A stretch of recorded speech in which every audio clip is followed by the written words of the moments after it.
ओम शांति। आज है 13 सितंबर 2023। आज बाप दादा के अनमोल मधुर महावाक्य सुनते हैं। मीठे बच्चे, तुम्हारा किसी से भी वैर नहीं होना चाहिए, क्योंकि तुम हो सबके कल्याणकारी। वैर रखने वाले को हाफ कास्ट ब्राह्मण कहेंगे। आज की मुरली में प्रश्न है, कौन सी स्मृति बुद्धि में सदा रहे तो निर्भय बन जाएंगे। उत्तर है, सदा स्मृति में रहे कि हम सचखंड के मालिक देवी देवता बन रहे हैं। शरीर को कोई मारता भी है, लेकिन आत्मा को मार नहीं सकता। गोली शरीर को लगती है, मैं आत्मा तो जा रही हूँ बाबा के पास, हमको क्या डर है। हम बैठे हैं, छत गिर जाती है, हम बाबा के पास चले जाएंगे। इसमें डरने की कोई बात नहीं, ऐसा निर्भय बनना है। आज मुरली में गीत बजा है, माता ओ माता। ओम शांति। बच्चों ने जगत अम्बा की महिमा सुनी। अब मनुष्य तो सिर्फ गाते रहते हैं। जगत अम्बा के मेले लग रहे हैं। यह फिर है संगम, बच्चों का बाप के साथ मेला। बाप है तो माँ जरूर है। भारत में जगत अम्बा की जीवन कहानी कोई भी जानते नहीं। जगत को रचने वाली अर्थात जगत अम्बा। जगत अम्बा के मंदिर भी हैं। अभी तुम बच्चों को समझ मिली है, ज्ञान का तीसरा नेत्र मिला है। अभी तुम बच्चे जानते हो, जिसका यादगार बना हुआ है वह जरूर सृष्टि के संगम पर आए होंगे। इनको जगत अम्बा कहा जाता है। जगत पिता प्रजापिता भी है ना। इस बेहद ड्रामा का आदि मध्य अंत क्या है और मुख्य एक्टर्स कौन से हैं, यह कोई नहीं जानते।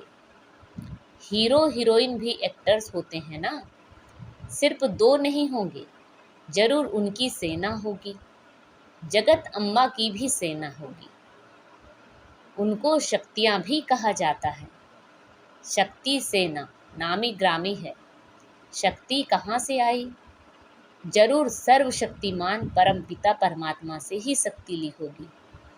यह तो सब जानते हैं। उच्च ते उच्च भगवान है, उनको ही सत श्री अकाल कहते हैं। अकाली जो होते हैं वह निराकार को मानने वाले होते हैं। सिख ग्रंथी गुरु नानक को मानते हैं। कहते हैं गुरु नानक देव है। उनकी जो पीढ़ी होती है, उनके 10 बादशाहों के नाम भी भिन्न भिन्न हैं।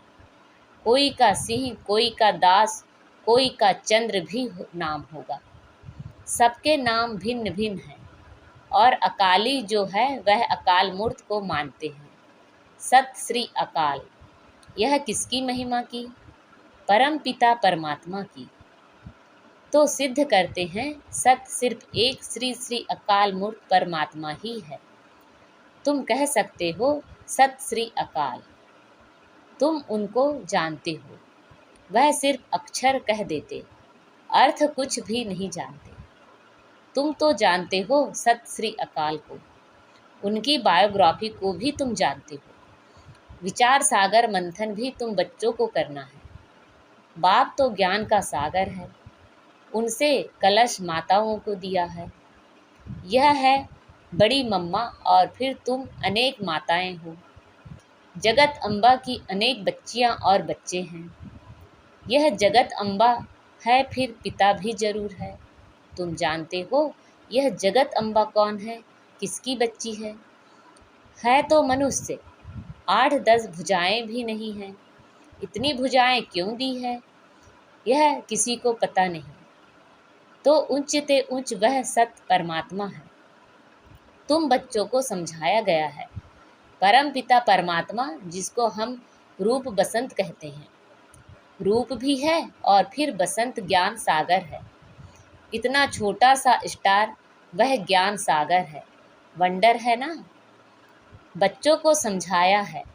बाप है बिंदी रूप, उसमें बरोबर सारा पार्ट है।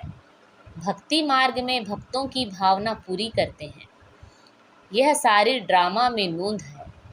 जिस समय जिसकी जो भावना है वह ड्रामा में पहले से ही नूंधी हुई है। तुम्हारी यह पढ़ाई भी ड्रामा में नूंद है। जो पार्ट रिपीट हो रहा है समझने की बात है ना। तुम अच्छी रीति समझा सकते हो। उच्च ते उच्च भगवान सब कहते हैं।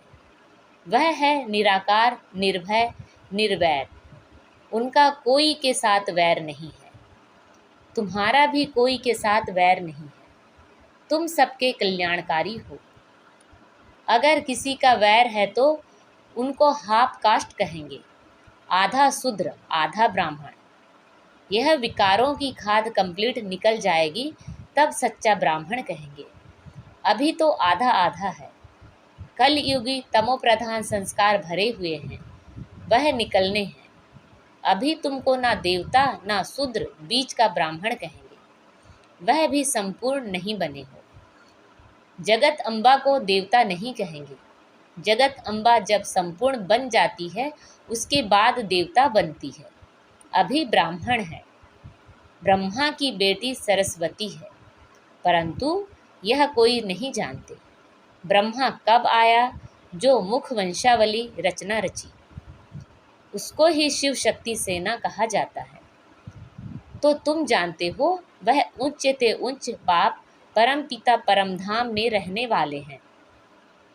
फिर सूक्ष्म वतन में हैं ब्रह्मा विष्णु शंकर। प्रवृत्ति मार्ग होने कारण वह भी युगल दिखाते हैं। विष्णु को पूरा युगल दिखाते हैं। यह सब बुद्धि में रहना चाहिए। मनुष्य कहेंगे हम एक्टर हैं, तो मनुष्यों को ड्रामा के आदि मध्य अंत का मालूम होना चाहिए ना। उच्च ते उच्च भगवान कौन है? ब्रह्मा विष्णु शंकर कौन है? क्या और भी 8-10-100 भुजा वाले कोई हैं? नहीं, यह सब चित्र फालतू है। ब्रह्मा की 100 भुजा दिखाते हैं। अब यह तो प्रजापिता है, 100 भुजा की तो कोई बात ही नहीं। यह सब रॉन्ग है। राइट वास्तव में क्या है वह भी समझना चाहिए। उच्च ते उच्च भगवान जो परम धाम में रहते हैं स्टार। विष्णु को भी 4 भुजा दिखाई है, 2 भुजा लक्ष्मी की, 2 भुजा नारायण की। जैसे रावण के 10 शीश दिखाते हैं, 5 स्त्री के विकार और 5 पुरुष के। पहले पहले मुख्य विकार है देह अभिमान, फिर और विकार नंबरवार आते हैं। सूक्ष्म वतनवासी ब्रह्मा तो हैं अव्यक्त, प्रजापिता ब्रह्मा तो यहाँ चाहिए ना। यह जब संपूर्ण बन जाते हैं तो सूक्ष्म वतन में फरिश्ते बन जाते हैं। तुम भी फरिश्ते बन जाते हो। वहाँ तुम्हारा शरीर हड्डी मांस का नहीं होता है, उनको फरिश्ता कहा जाता है। ब्रह्मा तो प्रजापिता यहाँ है। फिर विष्णु 2 रूप से पालना करेंगे। शंकर तो है सूक्ष्म वतन में। यह बड़ी समझने की बातें हैं। इतनी दुरादेशी बुद्धि कोई की है नहीं। तुम्हारी बुद्धि एकदम मूल वतन सूक्ष्म वतन तक चली गई है। सूक्ष्म वतन अब रचा हुआ है। ब्रह्मा विष्णु शंकर की भी रचना हुई है। जहाँ तक आ जा सकते हो तो उच्च ते उच्च भगवान, फिर ब्रह्मा विष्णु शंकर, फिर यह मनुष्य सृष्टि में देवी देवताएं। बाकी 8-10 भुजा वाले व चंडी का देवी आदि तो है नहीं। इतने सब चित्र कहाँ से आए? तुम्हारे पास कोई हथियार थोड़े ही हैं। यह सब हिंसक हथियार बैठ बनाए हैं। देवता तो होते हैं डबल अहिंसक। सूक्ष्म वतन में कोई हथियार आदि होते नहीं। चित्रों में कितने हथियार दिए हैं। इसको कहा जाता है गुड़ियों की पूजा। ऑक्यूपेशन को कोई जानते नहीं। बाबा आकर ब्रह्मा द्वारा नई रचना रचते हैं तो खुद बड़ा हो गया ना। तुम हो उनकी संतान, पौत्रे और पौत्रियाँ। समझने वाला समझते भी हैं, परंतु फिर यह नहीं समझते कि सबकी मौत होनी है। अभी भी कितने मरते रहते हैं। अखबारों आदि में कोई दिखलाते थोड़े ही हैं, नहीं तो नाम बदनाम हो जाए। भूखे बहुत मरते हैं। एक समय मुश्किल से 2 रोटी मिलती है, तुम बच्चे जान गए हो, सतयुग में लक्ष्मी नारायण का राज्य चलता है। 2 भुजा वाले भी मनुष्य हैं। बाकी सतयुग में कोई 8-10 भुजा वाली देवियां नहीं होती है। सेकंड नंबर में है राम सीता, वह भी यहाँ राजयोग से पद पा रहे हैं। कितनी सहज बात है समझने की। बाप कहते हैं, तुमने बहुत वेद शास्त्र पढ़े हैं, अब तुम मेरे से सुनो और जज करो। मैं तुम्हें सत्य सुनाता हूँ या वह सत्य सुनाते हैं। अगर वह सत्य सुनाते हैं तो तुम सत्यनारायण की कथा से सत्यनारायण क्यों नहीं बने हो? अभी तुम प्रैक्टिकल में सत्य बाबा से सत्य कथा सुन रहे हो। नारी से लक्ष्मी, नर से नारायण बनने की यह कथा है। जरूर प्रजा भी बनेगी कि सिर्फ लक्ष्मी नारायण जाकर तख्त पर बैठेंगे। यह देवी देवताओं की राजधानी स्थापन हो रही है। फिर सतयुग में आकर राज्य करेंगे। वहाँ राजाओं को लश्कर आदि कोई होते नहीं। लश्कर विकारी अनहोली राजाओं को होते हैं। अब तो हैं होली राजाएं। सतयुग को होली लैंड कहा जाता है, इसको अल होली लैंड कहते हैं। बहुत पुराने पतित हो गए हैं, नए को पुराना बनना ही है। शरीर भी पहले नया फिर पुराना होता है, यह तो बुद्धि में बैठना चाहिए ना। मनुष्य होते हुए भी ड्रामा के आदि मध्य अंत को नहीं जानते। तुम जानते हो, ऊंचते ऊंच शिव बाबा मूल वतन में रहते हैं, उसको निराकारी दुनिया कहा जाता है। आत्माएं बिंदियां भी वहाँ रहती हैं, परंतु बिंदी रूप ही दें तो कोई समझ कैसे सके? बिंदी की पूजा कैसे करेंगे? शिव बाबा के बिंदी रूप की पूजा कैसे करें? तिलक कैसे लगाएं? बाबा अमरनाथ पर भी गए हुए हैं।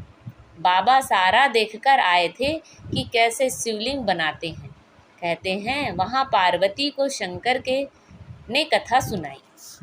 अब पार्वती ने किस दुर्गति को पाया था जो उनको बैठ कथा सुनाई? वास्तव में तुम सब पार्वतियाँ हो। तुम जन्म मरण में आते हो और सदगति को पाने के लिए कथा सुन रहे हो। तो वहाँ पूछा, शिवलिंग कहाँ है? तो बोला, शिवलिंग तो आप ही निकल आता है। अरे यह कैसे होगा? वहाँ कबूतर भी दिखाते हैं। कबूतर पिंजन बात करना कभी सीखते नहीं, तोते को बात करना सिखलाते हैं तो वह बोलते हैं। कंठी पड़ जाती है, तुम ज्ञान की कंठी पहनते हो। तो बाबा ने समझाया है, ऊंचते ऊंच तो है शिव बाबा, फिर ब्रह्मा विष्णु शंकर। प्रवृत्ति मार्ग दिखाने के लिए विष्णु को 4 भुजाएं दिखाते हैं। यहाँ मनुष्य सृष्टि में उच्चते उच्च लक्ष्मी नारायण और उनकी राजधानी, फिर राम सीता की डिनायस्टी। यह होली डिनायस्टी पूरी होती है, फिर रावण राज्य शुरू होता है, फिर सबको पतित बनना ही है। बाकी हाँ, पिछाड़ी में जो नई आत्माएं आती हैं उनका कुछ प्रभाव निकलता है। किसी को सतो प्रधानता का, किसी का रजो तमो का पाठ है। यह बेहद का ड्रामा है। मनुष्य तो मनुष्य ही है, बाकी सब हैं गुड़ियों की पूजा। तुम एक्टर्स हो ना, अभी तुम मनुष्य से देवता बन रहे हो। पढ़ाई से मनुष्य कितना उच्च पद पाते हैं, यह भी पढ़ाई है जिससे तुम राज्य पद पाते हो। ऐसी पढ़ाई कोई होती नहीं। वह प्रिंस प्रिंसेस तो प्रारब्ध ले आते हैं, तुम यहाँ प्रारब्ध बना रहे हो। भविष्य सतयुग के लिए कितनी उच्च और फिर सहज नॉलेज है। सेकंड में जीवन मुक्ति। हम बेहद बाप के बच्चे हैं, ईश्वरी गोद में बैठे हैं। ईश्वरी गोद कौन छोड़ेंगे? तो इस ड्रामा के आदि मध्य अंत को समझना है। बाप तो यथार्थ रीति बैठ समझाते हैं। जो मनुष्य सृष्टि का बीज रूप गाया जाता है, सत्यचित आनंद स्वरूप कहा जाता है, जरूर जब आएंगे तब तो वर्षा देंगे ना। तुम सचखंड के मालिक देवी देवता बनते हो, कोई डर की बात नहीं है। यहाँ तो कितना डर रहता है, कोई चढ़ाई ना करे। तुमको तो बिल्कुल निर्भय रहना है। शरीर को कोई मारता है, आत्मा को थोड़े ही मार सकते हैं। जो डरना चाहिए। निर्भय होने की बड़ी समझ चाहिए। बाप भी निर्भय तो बच्चे भी निर्भय। गोली शरीर को लगती है, मैं आत्मा तो जा रहा हूँ बाबा के पास, हमको क्या डरना है। हम बैठे हैं, छत गिर जाती है, हम बाबा के पास चले जाएंगे। निर्भय होने में टाइम लगता है। तुम हो जगत अम्बा के बच्चे, शिव शक्ति सेना। एक की तो महिमा नहीं है, तुम भी साथ हो। यह कमांडर है, तुमको रूहानी ड्रिल सिखलाते हैं। तुम उनके बच्चे हो, तुम हो लक्की सितारे। यह सरस्वती भी लक्की सितारा है, ब्रह्मा की बेटी है ना। उस ज्ञान सूर्य का चंद्रमा तो यह ब्रह्मा है, परंतु यह मेल होने कारण माता पर कलश रखा जाता है। अच्छा, मीठे मीठे सिखी लधे, ब्रह्मा मुख वंशावली, ब्राह्मण कुल भूषण, स्वदर्शन चक्रधारी बच्चों प्रति मात पिता बाप दादा का दिल व जान सिक व प्रेम से नंबरवार पुरुषार्थ अनुसार याद प्यार और गुड मॉर्निंग। रूहानी बाप की रूहानी बच्चों को नमस्ते। हम सब रूहानी बच्चों की रूहानी मात पिता बाप दादा को याद प्यार, गुड मॉर्निंग और नमस्ते। आज की मुरली से धारणा के लिए मुख्य सार हैं। कलियुगी तमो प्रधान संस्कारों को निकाल सच्चा ब्राह्मण बनना है। किसी से भी वैर नहीं रखना है। निर्भय बनने के लिए आत्म अभिमानी रहने का अभ्यास करना है। हम शिव शक्ति सेना हैं, हमें तो सचखंड का मालिक बनना है, इसी नशे में रहना है। आज बाबा ने हमें वरदान दिया है, कलयुगी वायुमंडल में रहते हुए उसके वाइब्रेशन से सेफ रहने वाले स्वराज्य अधिकारी भव। स्वराज्य अधिकारी उसे कहा जाता है जिसे कोई भी कर्मेंद्रिय अपनी तरफ आकर्षित ना करे, सदा एक बाप की तरफ आकर्षित रहे, किसी भी व्यक्ति व वस्तु की तरफ आकर्षण ना जाए। ऐसे राज्य अधिकारी ही तपस्वी हैं। वही हंस बगुलों के कलयुगी वायुमंडल में रहते हुए सदा सेफ रहते हैं।